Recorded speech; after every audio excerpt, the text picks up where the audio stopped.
요한복음 19장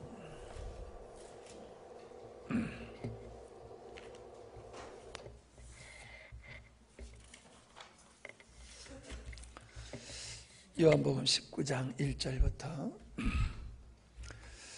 이에 빌라도가 예수를 데려다가 채찍질하더라.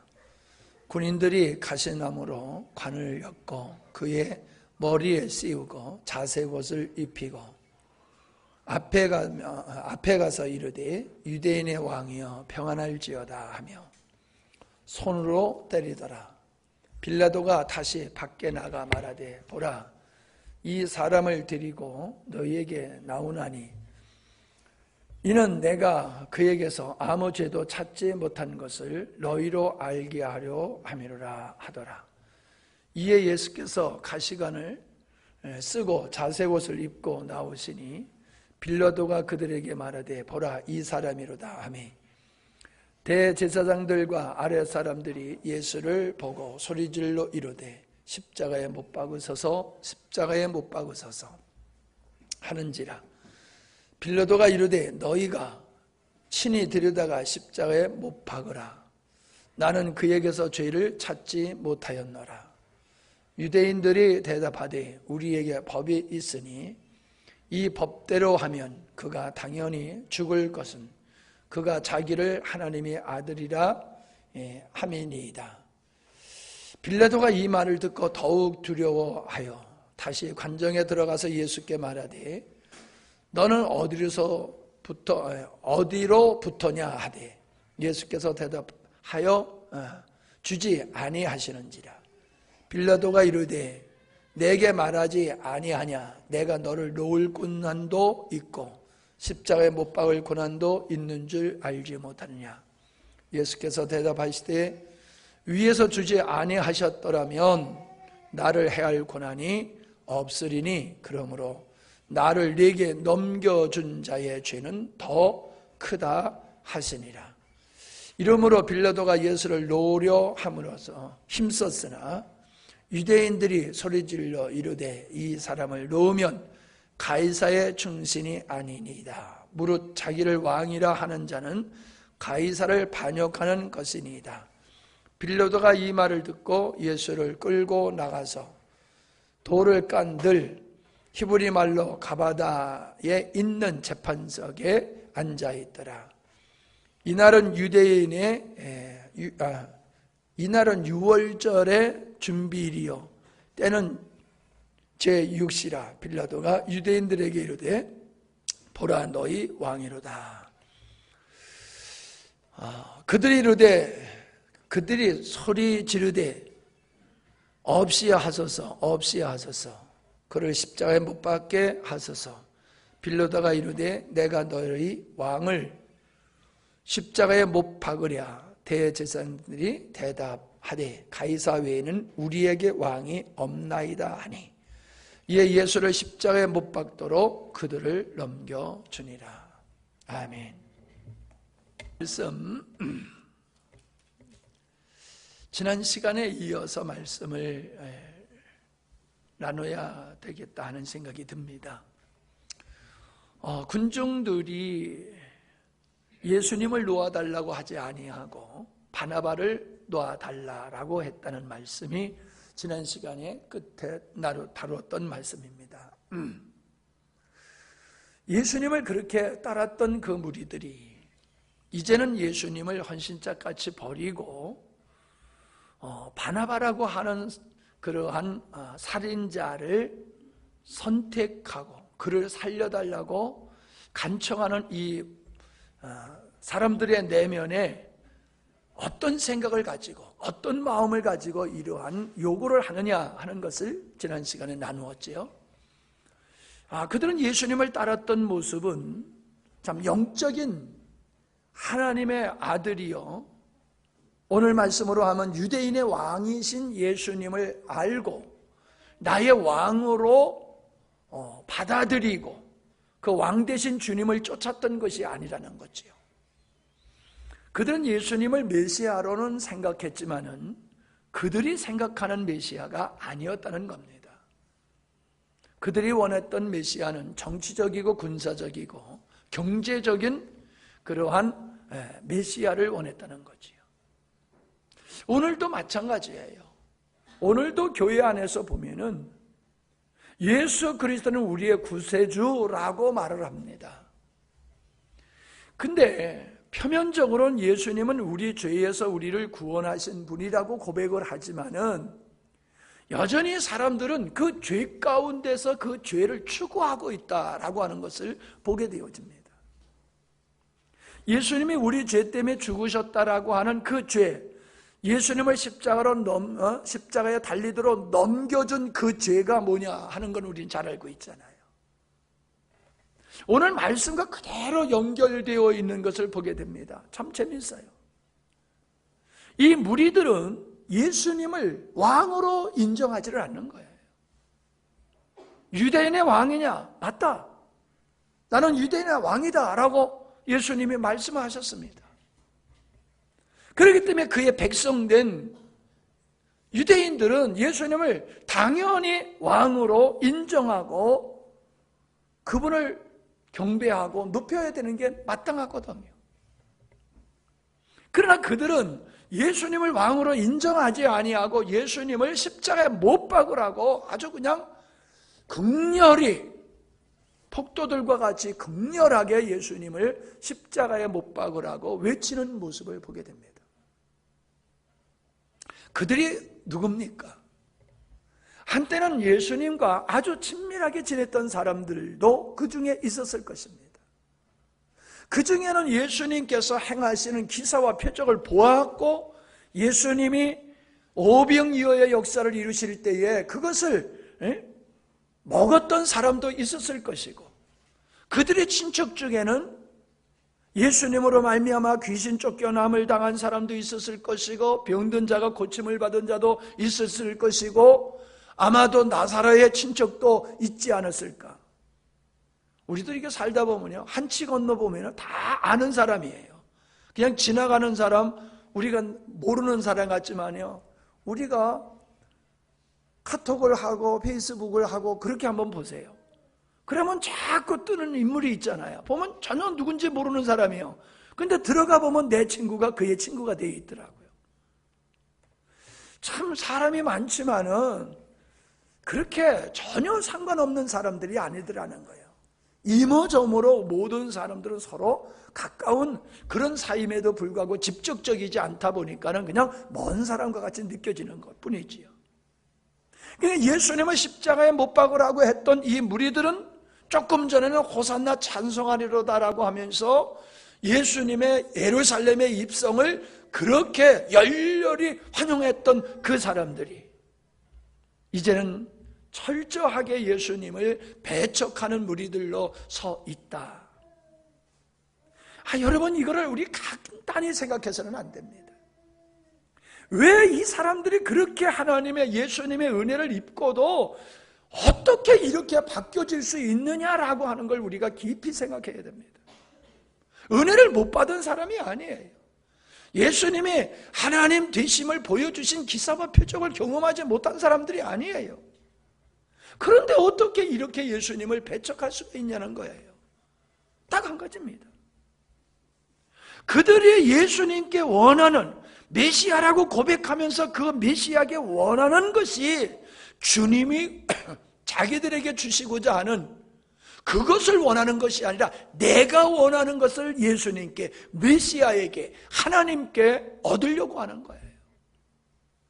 그것이 충족되지 아니하면은 하나님으로부터, 주님으로부터 어떤 은혜를 입었든지 간에 사람들은 돌변하고 바뀌어져서 대적자가 될 수밖에 없다라고 하는 것을 우리는 이걸 아주 깊이 생각해야지 됩니다. 사람이 참 좋은 관계로 지내다가 안 좋은 관계로 이렇게 헤어지는 경우가 있잖아요. 그건 표면적인 사람이 헤어지게 되어지는 거는요, 헤어지게 되는 사건은 그건 표면적인 사건은 별거 아니에요. 얼마든지 이해할 수 있는 거예요. 얼마든지 용서할 수 있는 일이에요. 별것 아닌 거 가지고 등을 돌리고 원수를 맺는 것은 근본적인 그 다름이 그들에게 있기 때문에 그런 거예요. 그 다름이 어떠한 사건과 표면적인 일들로 말미암아 결별하게 되어지고 원수가 되어지는 거지요. 실질적으로는 그들 안에 내면적으로 서로 다름, 적대적인 어떤 성향이 있기 때문이라는 거지요. 그러니까 그들이 예수님을 메시아라고 호산나라고 외쳤지만은 그들의 중심은 전혀 예수님과 상관없는 마음이었다는 거예요. 그들이 예수님을 향하여 가졌던 믿음이라고 하는 것은 주께서 원하는 믿음이 아니었다는 거예요. 그러나 표면적으로 보면은 그들은 참 믿음 있는 사람으로 비춰질 수가 있었겠지요. 그렇게 열렬히 찬양하고 호산나 외쳤기 때문이에요. 오늘도 표면적으로 사람들이 예배당에 앉아서 예배하고 찬양하는 모습을 보면은 모두가 다 믿음 있는 사람 같아요. 열정적으로 기도하고 찬양하는 그들을 표면적으로 보면은 참 믿음의 사람같이 보이지만은 껍질을 벗기고 그들이 구하는 것을, 그들이 주님을 향하여 목말로 하는 것을 보면은 주님을 목말로 하는 게 아니라 자기들의 원함을 주님께서 들어주기를 원하는 그 간절함으로 그렇게 열정적으로 찬양하고 기도하고 하더라는 거예요. 본인들은 몰라요. 이게 잘못된 건지를 몰라요. 그게 맞는 줄 알아요. 그게 맞는 줄 알아요. 그게 맞는 줄 아는 것은 이미 그들의 신앙이 성경적인 바탕 위에서 그 신앙이 형성된 게 아니라 잘못된 잘못된 신앙, 잘못된 신앙으로 세팅이 돼버렸어요. 그러다 보니까는 그냥 잘못된 저울로 자로 재는 것 같이 잘못된 것으로 자기를 보니까는 그냥 그게 맞다고 생각하는 거지. 맞다고 생각하는 거지. 아니, 조금 더 한번 이렇게 생각해 보십시다. 오늘날 많은 사람들이 찬양과 예배하는 걸 기뻐합니까? 예수 믿는 사람들이 하나님을 예배하는 걸 솔직히 한번 생각해 보세요. 기뻐합니까? 기뻐하지 않아요. 그냥 할 수 없어서 예배 드리는 것 같아요, 사람들이. 예? 주일 오전 예배 드렸는데 뭘 또 오후까지 드려? 일주일에 한 번 예배 드리지 뭐 또 수요일까지 가? 그런 마음들 가지고 있잖아요. 예? 솔직히 우리 주변의 사람들이 그런 마음을 가지고 있잖아요. 매일 예배 드린다 할지라도 매일 가고자 하는 그런 마음이 있는 사람이 있는가 하면은 적당하게 가도 된다라는 생각들을 가지고 있지 않냐는 거예요. 예배에 목숨을 걸지 않자는 거예요. 예배를 내 인생에 가장 소중하게 여기고 있지 않자냐는 거예요. 그냥 형식적으로 적당하게, 그저 부끄럽지 않게, 어떻게 보면 자기가 봤을 때 하나님 앞에 혼나지 않을 정도, 그렇게 적당하게 믿음의 생활, 예배 생활하면 된다, 이런 생각들을 가지고 있다는 거예요. 다시 말하면 예배를 즐거워하지 않아요. 찬양을 즐거워하지 않아요. 주님과의 교제를 즐거워하지 않아요. 이게 뭐예요? 악함이요. 하나님을 좋아하지 아니하고 하나님을 기뻐하지 아니하고 하나님을 예배하는 것을 기뻐하지 않는다는 것은 반대잖아요. 반대. 기뻐하지 않는다는 건 슬퍼하는 거고 좋아하지 않는다는 것은 싫어한다는 거잖아요. 예배를 즐거워하지 않는 것은 예배를 싫어하는 거예요. 예배를 싫어하고 찬양을 싫어하는 거, 이게 악함이잖아요. 맞지요? 근데 우리는 그렇게 생각을 안 해요. 많고 많이 수없이 드리는 예배에 좀 빠지면 어때? 우리 마음만 그냥 중심만 있으면 돼, 이러면서 자기 편리를 따라서 신앙생활을 하는 거예요. 편리도 내 이해를 해요. 근데 정말로 그 마음 속에 주님을 사랑하는 진정한 마음이 있다라고 하면요, 오전 예배 빠지면 오후 예배라도 나와야지요. 그죠? 주일날 빠졌으면요, 수요일날에도 나와야 되잖아요. 피치 못할 일 때문에 빠졌다라고 하면은. 근데 안 그렇잖아요. 이 예배는 어떤 일 때문에 빠지고 이 예배는 안 나가도 되는 예배고, 그게 뭐예요? 그 마음이 하나님을 사랑하는 애틋한 주님을 사랑하는 마음이 없다는 거지요. 그래도 나는 교인이라는 이름을 걸고 있다. 그래도 나는 주일날 예배를 드린다. 그래도 나는 일주일에 몇 번 예배 드리니까 나는 믿음의 사람이야. 나는 하나님의 사람이야. 나는 하나님께 언제나 기도하면 응답받을 수 있어. 목사님, 나 위해서 기도 좀 해주세요. 자기가 기도하면 응답받을 줄 알아. 응답 주시지요. 궁일을 여기셔서 응답은 주시지요. 그러나 그게 정말로 내가 봤을 때 하나님이 기뻐하시는 응답일까? 주님의 기쁨으로 축복해 주시는 축복일까? 저는 좀 생각해 봐야 된다고 생각해요. 이들은 주님의 왕되심을 싫어했어요. 왜? 나의 만족을 채워주지 않는 왕은 필요 없어요. 예수님이 하나님의 아들이시기 때문에 경배하는 게 아니에요. 하나님이 하나님이시기 때문에 경배하는 게 아니에요. 그분이 나의 기도를 들어주고 내 소원을 이루어 주니까 경배하고 예배한다? 이게 무슨 예배예요? 이게 무슨 경배예요? 선왕당에 가서 제사 지내는 거나 똑같이 뭐가 다릅니까? 자기 목적을 이루기 위해서 하나님 앞에 예배하는 예배가 그게 무슨 하나님이 찾는 예배냐 말이에요.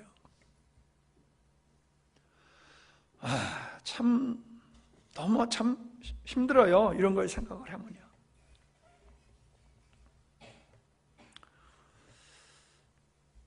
예배가 중요한 게 아니라 정말로 내 인생의 예수님을 내 인생의 왕으로 모시면서 예배를 드리느냐, 아니면 예수님을 나의 수단으로 예배를 하고 있느냐라고 하는 것을 우리가 좀 깊이 생각을 해야 될 것 같습니다.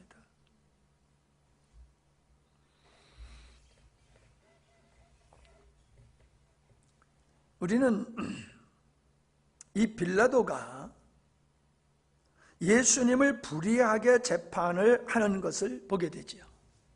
분명히 이 빌라도는 예수님이 무죄하다라고 하는 것을 명확하게 알았습니다. 그래서 오늘 우리가 19장에 읽으면서도 나오는 수없이 이 사람에게서 죄를 찾을 수 없다, 이 사람에게서 죄를 찾을 수 없다라고 그렇게 군중들에게 말을 하지 않습니까? 그러면 분명하게 그분에게 예수님께 죄가 없다라고 하면은 십자가에 못 박도록 넘겨주지 말아야지요. 근데 빌라도는 인간적인 노력으로 예수님을 석방시키려고 애를 썼습니다. 수없이 예수님은 죄가 없다고 말을 하는데도 이들이 간청이, 그들의 요구가 수그러들지 않자 나중에 그가 생각한 게 뭐냐면은 몹시 때려서 매질을 몹시 해가지고 그것을 보고 군중들이 마음이 좀 돌이킬 수 있지 않을까, 그런 마음을 가지고 예수님을 채찍질하게 됩니다. 근데 이 채찍질은 보통 채찍질이 아니지요. 채찍의 끝에 짐승의 뼈라고 얘기도 하고 쇠조각이라고 하기도 하는데, 하여간에 그걸 때리면은 그것이 살을 파고 들어가서 살을 찢는 이러한 매라는 거죠.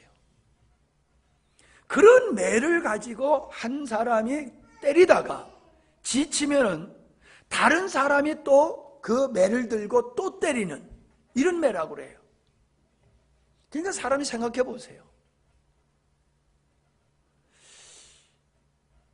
살이 찢겨나가는 매를 장정에 때리다가 지칠 정도로 때린다, 그렇게 맞는다. 얼마나 고통스럽고 힘든 겁니까? 아마 그 몰골이라고 하는 것은 참 끔찍할 거예요. 그 모습은. 그렇게 예수님을 때려가지고 사람들한테 데리고 나옵니다. 너희가 십자가에 못 박으라 하는 이 예수가 죄가 없지만 내가 이렇게 때렸다. 그러니까 이제 좀 그만둬라. 죽이는 건 좀 그렇지 않지 않느냐. 죄 없는 사람을 어떻게 죽이느냐. 이런 제스처를 취하게 되는 거지요. 그는 예수님을 죄 없다고 말하고 사면하려고 노력하고 채찍으로 때렸지만은, 그러나 결국은 자기 이익을 위해서 예수님을 그 무리들에게 넘겨주고 말지 않습니까? 왜요? 예수님을 석방시키면 당신은 가이사의 충신이 아닙니다 라고 하는 이 협박 앞에 이 빌라도는 무너지는 겁니다. 오직 정치하는 사람들은, 출세지향적인 세상적이고 육적인 사람들은 정의라는 게 그렇게 중요하지 않아요. 진리라고 하는 게 그렇게 중요하지 않아요. 오직 자기 목적을 이룰 수 있느냐라고 하는 것이 그들의 관건이지, 관심사지, 진실이다 거짓이다 그거 필요 없어요. 우리가 우리의 역사를 보더라도 과거의 재판을 오늘에서 잘못된 거라고 그렇게 밝혀지는 일이 있지 않습니까? 과거에 정죄를 한 그 재판이 세월이 지나서 진실이 드러나니까 거짓이었다는 거예요. 잘못이었다는 거예요. 그럼 지금은 안 그럴까요? 지금 우리가 살고 있는 이 시대에 이루어지고 있는 여러 가지 재판들을 보면은 지금은 공정하게 재판이 이루어지고 있을까요? 무전유죄, 유전무죄 이런 말은 없어져야 될 거 아니에요? 법관들의 법과 양심에 근거해서 바르게 판결을 내린다고 하면 그런 말이 없어야 돼요. 그런데 우리가 왜 지금 재판에 이기려고 하면은 좋은 변호사, 실력 있는 변호사를 써야 된다는 얘기가 왜 그게 나옵니까? 국선 변호사를 쓰면은 안 된다는 이야기들을 왜 합니까? 더 이상 얘기를 들어가고 싶지는 않아요. 지금 이 시대에도요, 정의의 이름으로 재판을 한다고 하지만은 불의하게 지금도 재판들이 자행되고 있다는 겁니다. 권력에 의해서 판결을 하고 있어요. 지금도 빌라도 같이. 그럼 그들만 그렇습니까? 오늘 우리가 일상적으로 살아가는 우리의 삶 속에서 이게 불의가 아님에도 불구하고, 불임에도 불구하고, 불의와 정의임에도 이게 분명한데도 불구하고 내가 불의를 불의라고 말하고 정의를 정의라고 말하면 내가 왕따를 당하고 피해를 입을 것 같을 경우에 어떻습니까? 사람들이 입 다물고 있잖아요. 말하지 않잖아요. 나와 상관없는 일에 내가 끼어들었다가 괜히 불이익을 당할 필요가 어디 있어? 그건 그의 일이지 라고 하면서 우리는 불의를 보고도 잠자코 있어요. 어떻게 통치하든지 이 사회가 어떻게 가든지 나한테만 불똥에 튀지 아니하면 상관없어. 우리 국민들이 그런 의식을 가지고 있잖아요. 뭔가 어떠한 이야기와 사안을 정말로 정의에 의해서, 진리에 의해서, 하나님의 관점에서 우리가 보아야 된단 말이에요. 분별해야 된단 말이에요. 그리고 아닌 것은 아니라고 말해야 되잖아요. 근데 우리는 그런 말을 안 해요. 교회조차도 그런 말을 하기를 원치 않아요. 그러면서 하는 얘기가 정치와 종교는 분리돼야 돼 라고 얘기를 하고 있어요. 정치가 교회를 핍박할까 봐 만든 것이 정교 분리라는 얘기지, 교회가 정의에 대해서 얘기하는 것을, 불의에 대해서 얘기하는 것을 말하면 안 된다는 얘기가 아니란 말이에요.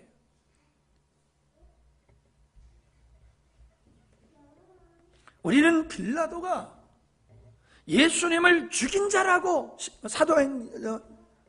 상도행전에 우리가 그렇게 우리 말하고 있잖아요.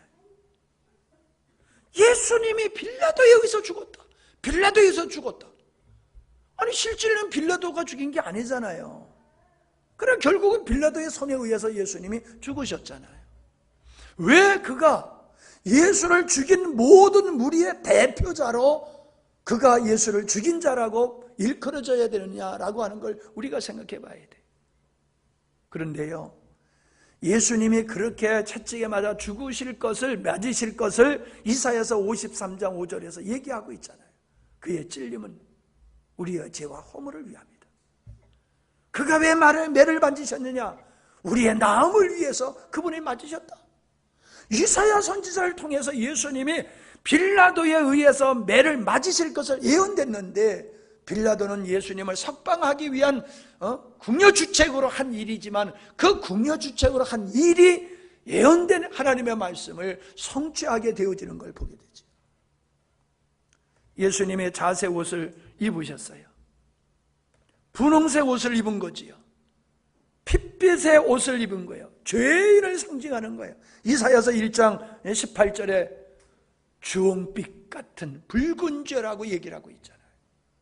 그래서 예수님의 옷을 입은 거를 군사들이 왕 노릇을 하는 거란 말이에요. 유대인의 왕이라고 하면서 가시멸관을 씌우고 자색 옷을 입히고 침을 뱉고 때리고 하는 이 조롱하는 이 쇼가 그대로 하나님의 예언을 이루고 예수님이 만인을 대신하는 죄인임을 나타내는 그런 것이었음을 우리가 보게 되어집니다. 빌라도가 예수님께 묻습니다. 네가 어디로 서냐? 어디서 왔느냐? 라고 묻는 거예요. 어디서 왔느냐? 빌라도는 예수님이 나사렛 동네 출신이라고 하는 걸 알고 있습니다. 그럼에도 불구하고 지금 묻습니다. 네가 어디로 서냐? 이건 뭐예요? 네가 누구냐라는 거죠. 네가 정말로 유대인이냐? 네가 정말로 하나님께로부터 왔느냐? 이걸 물어보는 거란 말이에요. 어디로 서냐? 어디로 서냐? 이건 우리의 삶 속에 예수님에게만 하는 질문이 아니라 이 땅에 선포되어지는 모든 말씀이 어디로 서냐라고 하는 것을 우리는 좀 물어봐야 될 것 같아요. 당신의 그 말씀이 하나님께로부터냐, 당신의 생각으로부터냐, 어디로서부터냐는 거예요. 그냥 우리는 나에게 그냥 이익이 되고 플러스가 되면 따라가는 게 아니라는 거예요. 저 말씀이 하나님께로부터 오는 것이냐, 사람에게서부터 난 것이냐. 사람들은 이걸 묻지를 않아요. 관심이 없어요. 빌라도도 묻긴 물었지만은 그 대답을 끝까지 그는 얻으려고 들지는 않았어요. 정말로 예수님이 어디로부터 온 자인가? 정말로 그가 말한 대로 유대인이며 왕이며 하나님의 아들이신가? 하나님께로부터 온 자인가? 그걸 끝까지 그가 추구를 해야 됐고 답을 얻어서 해야 되잖아요. 근데 묻기만 하지 결국 답을 얻지를 못했다는 거예요. 이 땅에 많은 사람들이 예수님이 어디로부터 온 자인지를 모릅니다. 알려고 들지도 않아요. 아니, 세상 사람들이 아니라 교회 안에 있는 사람들조차도 예수님이 어디로부터 무엇을 위해서 이 땅에 오셨는지를 명확하게 모르는 사람들이 얼마나 많은지 몰라요.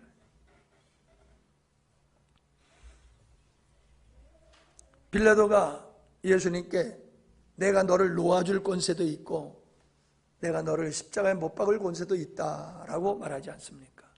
그랬더니 예수님이 하나님이 너에게 권세를 준 것이지 네가 가지고 있는 권세는 네 스스로가 가진 권세가 아니다. 그건 하나님이 주신 권세다라고 얘기를 합니다. 이 땅의 모든 권세는 하나님께로부터 온 거라고 하는 것은 모든 것은 하나님이 통치하신다는 거죠. 통치하신다. 그 의미잖아요. 그 통치를 구약에서는 제사장, 선지자, 왕에게 권세를 주셔서 그들을 통해서 이스라엘 백성들을 통치하셨잖아요. 근데 이스라엘 백성들은 이방인들과 같이 뭘 구했습니까? 왕을 구했어요. 우리에게도 왕을 세워달라. 우리를 다스릴 수 있는, 우리가 편안하게 안정되게 잘 살 수 있는 부강한 나라를 만들 수 있는 왕을 우리에게 주세요라고 사무엘에게 요구했잖아요.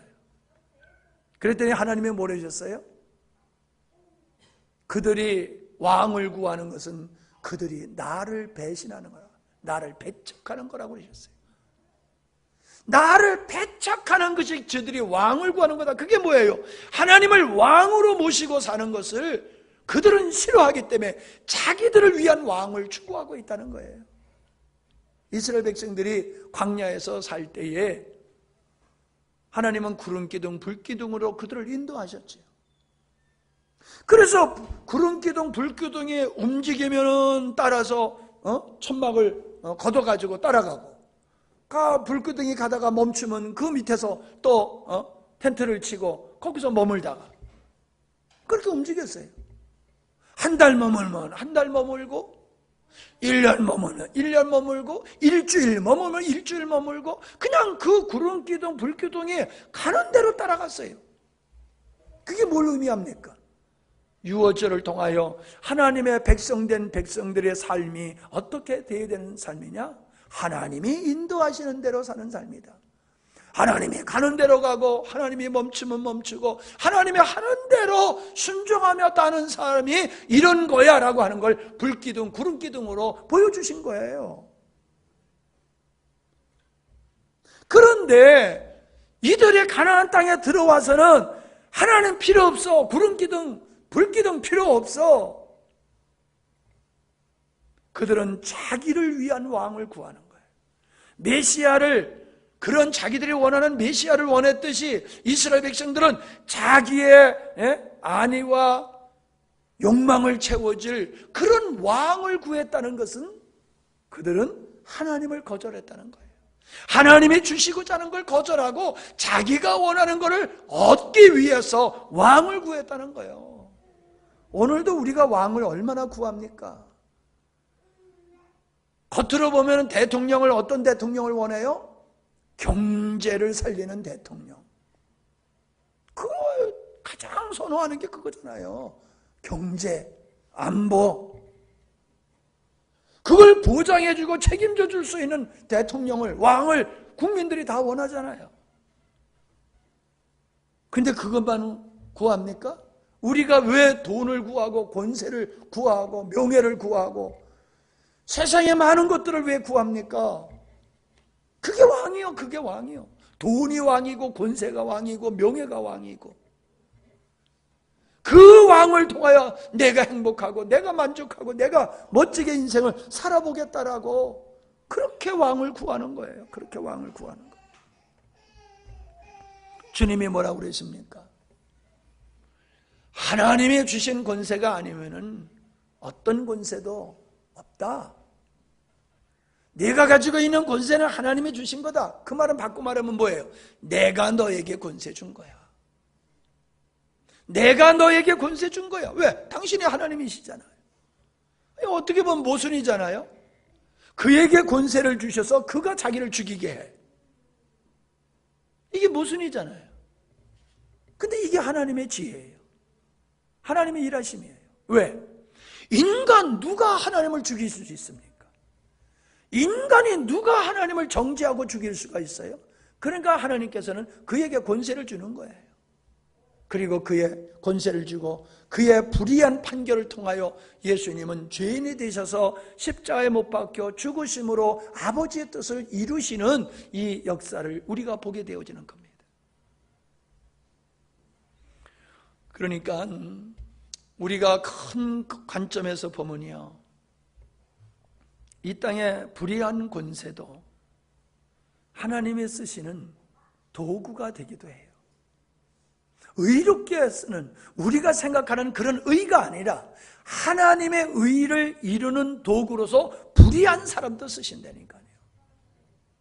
그에게 권세를 줘서, 그에게 물권을 줘서, 그에게 세상에 힘을 주어가지고, 보세요.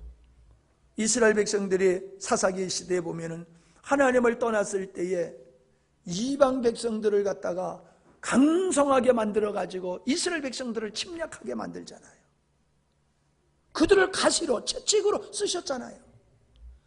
느부갓네살 왕을 쓰셔서 이스라엘 백성들을 치셨잖아요. 매너들을 쓰셔서. 그런 측면에서 하나님은 그러한 불의한 자들까지도 쓰신다라고 하는 거지.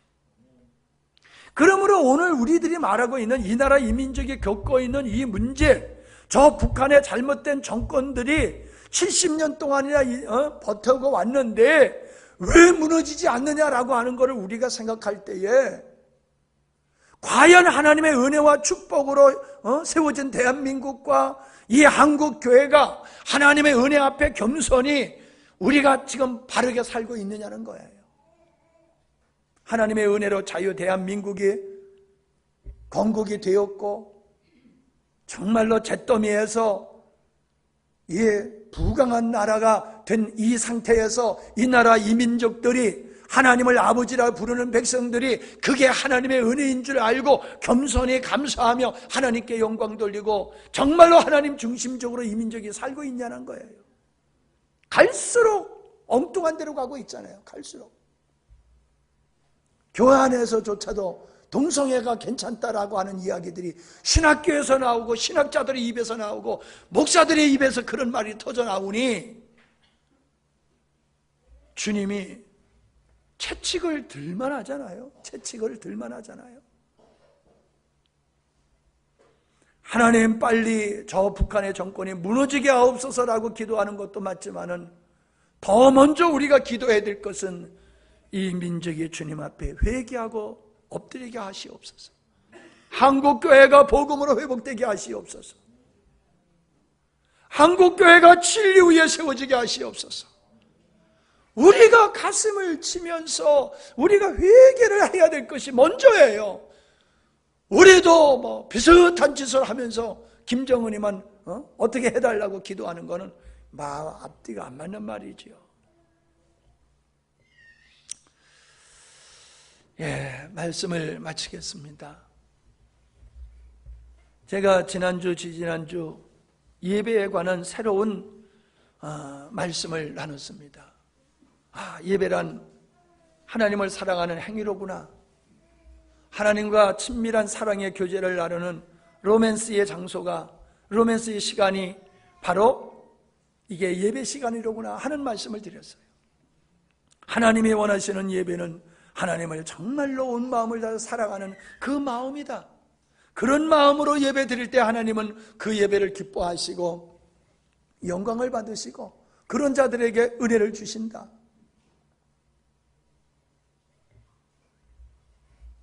이 말씀 앞에 은혜를 입고 새로운 마음으로 예배에 임하는 분도 계시지만은 여전히 과거와 똑같이 맥없이 예배 드리는 그런 사람들, 예배 드리는 것도 아니죠. 그냥 참석하는 거지요.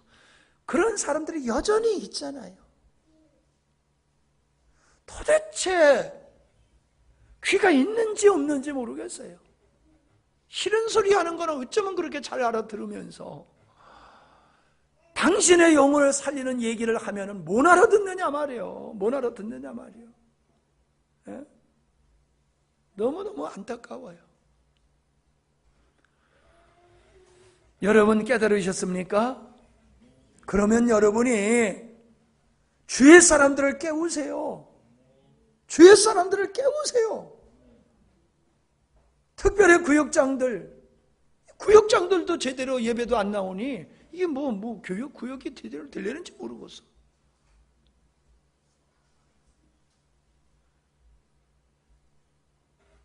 이게요, 사람이 나이가 먹어가면은, 세월이 가면 나이를 먹고, 나이를 먹게 되면은 어떻든 자기 위치가 만들어지는 거예요. 그 위치에서 자기 역할을 잘 해야지 자기 가치가 세워지는 거예요.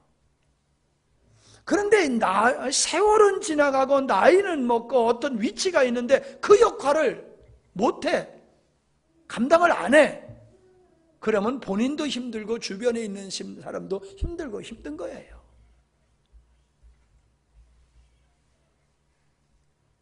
얘기 났으니 또 한마디 해봅시다. 새로이 우리가 집사님을 1년에 한 번씩, 우리가 안수 집사는 아니지만은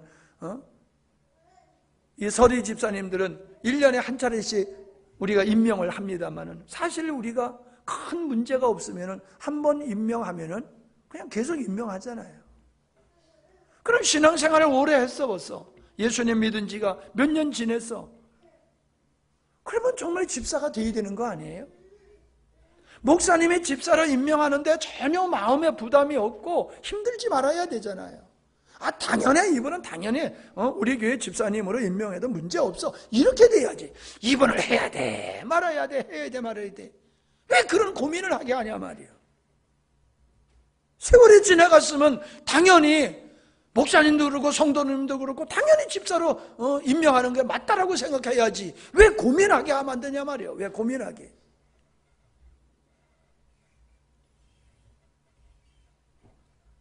안 해줘봐요 또.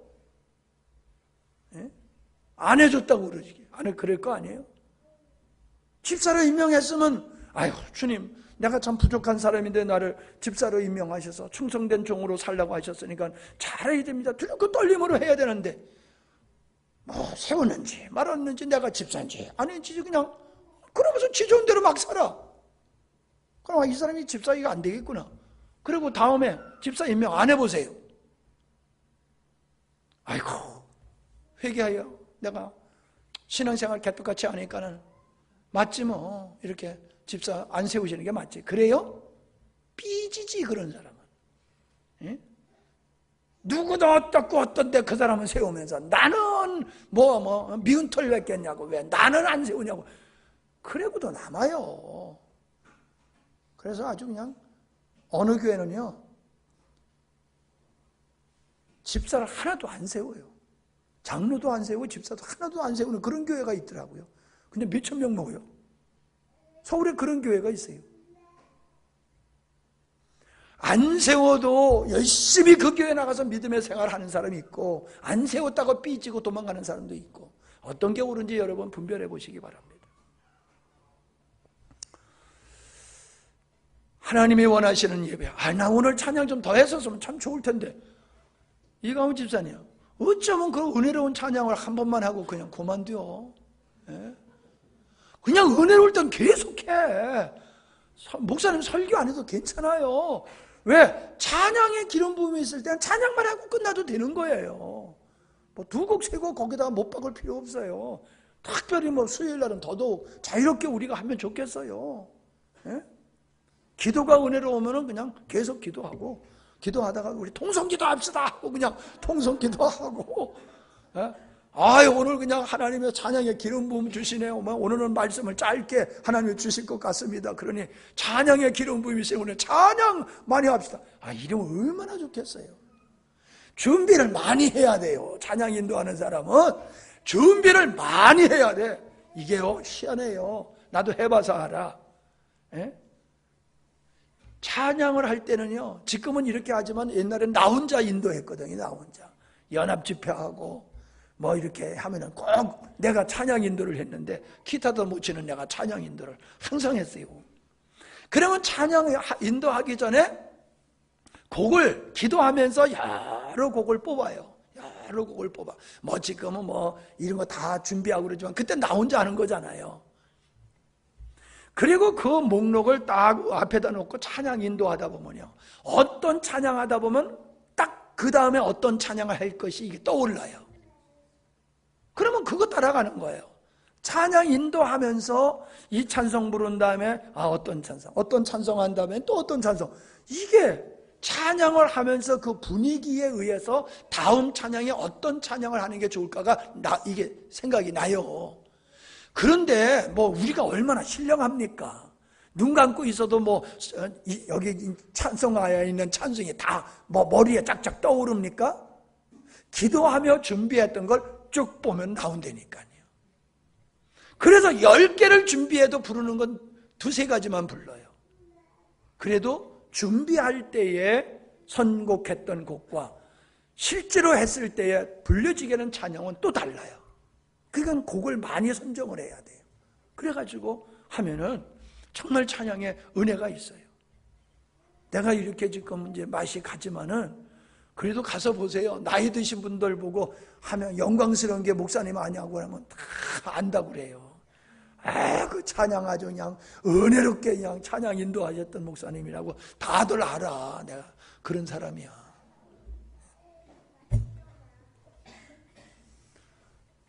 우리는 참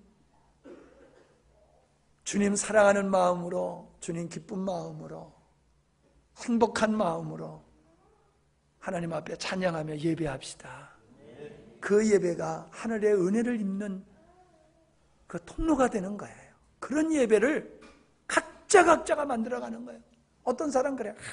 예배 인도하는, 찬양 인도하는 사람이 영 아니라고. 아니 왜 거기 영향받아? 당신 혼자 열심히 잘하면 되잖아. 그 사람은 그 사람이고, 그 사람 인도하는 거 관람하는 거 아니잖아. 그 사람 앞에서 인도하는 사람이고, 그 사람 시원찮으면 그냥 내비두고, 당신 혼자 실력하기 열심히 부르면 되잖아. 앞에 사람이 잘하니 못하니, 지금 뭐 공연 관람하는 거요? 당신이 열심히 해. 내가 그런 얘기를 했는데, 여러분, 찬양의 기름 부음은 자기가 준비되고 정말로 하나님 사랑하는 마음으로, 온전한 마음으로 찬양할 때에 개인적으로 이 기름 부음이 임해요. 근데 이게 충만하다 보면 그냥 전체가 그냥 도가니가 되는 거지요. 근데 아무리 도가니가 돼도요, 내 안에 준비가 되지 않은 사람은 찬양을 해도 냉랭하고 은혜가 없어요. 아무리 물이 많아도요, 병뚜껑을 열고 물속에 집어넣어야지 물 들어가지. 병뚜껑 닫아놓고 물속에 백날을 집어넣어도 물 한 방울 안 들어간단 말이에요. 하나님의 은혜가 아무리 충만해도 내가 그 은혜를 사모하지 않으면 안 돼요. 내가 이번에 서울 가서 한 이야기 중에 이게 있어요. 하나님의 은혜는 공짜다. 아멘이지요? 은혜가 공짜라는 얘기잖아요. 그냥 거저주는 거란 말이에요. 받을 자격이 없는데 그냥 주는 게 은혜란 말이에요. 그런데 하나님이 우리에게 주시는 것은 은혜인데 받는 거는 은혜가 아니에요. 받는 거는 내가 힘쓰고 애써야 돼요. 구하고 두드려야지 돼요. 네? 방송에 나와, 동민 여러분, 회관으로 나오시면은 아무개 씨가 선물을 가져와서 다 드릴 터인데 다 나오시기 바랍니다. 방송에 나왔어. 그러면 어떻게 해야 돼요? 이야, 공짜로 선물 준 데 들어가. 그러면 우리 집에 안방까지 와요? 나가야지요. 공짜로 준다 그러면 받으러 나오라 그러면 나가야지요. 근데 나가지도 아니하고 안방에 선물이 올 때까지 믿습니다 하고 앉아서 있어. 우리가 그런 신앙생활하고 있어요. 하나님의 은혜는 공짜예요. 그러나 그 은혜를 입는 것은 우리의 믿음을 따라 받는 거고, 우리가 애쓰고 힘쓰고 사모할 때에 받는 것임을 믿으시기를 바랍니다. 네, 오늘 좀 부연해서 이 말씀 저 말씀 많이 나누는데, 참 이 시대를 보면 제가 좀 마음이 깝깝한 부분도 있고, 또 우리 교회 보더라도 그런 부분이 있는데, 나는 아니라고 그냥 가만히 계시지 마세요. 우리 모두가 같은 그 자리로 나가도록 우리가 서로 섬기고 돕고 해야지, 나만 가고 다른 사람 그냥 방치하고 내버려두면 안 됩니다. 잘 섬겨서 하나님이 원하는 교회로 세워가십시다. 하나님 아버지 감사합니다. 참 빌라도의 법정을 통하여 우리가 계속해서 은혜를 나누고 있습니다. 지난 2000년 전의 사건이 아니라 그 사건은 지금도 우리의 삶 속에서 재현되어지고 있음을 보게 되어집니다. 하나님, 우리로 하여금 주는 그리스도시여 살아계신 하나님이시다. 끝까지 호산나 찬송하리로다 외치는 하나님의 자녀들이 되게 하시옵소서. 하나님의 자녀여 백성으로 올곧게 살아갈 수 있는 믿음의 역사가 있게 하시옵소서. 지치지 않고 피곤치지 아니하고 끝까지 달려가며 승리하는 저희들 되게 해주시옵소서. 예수님의 이름으로 기도하옵나이다. 아멘.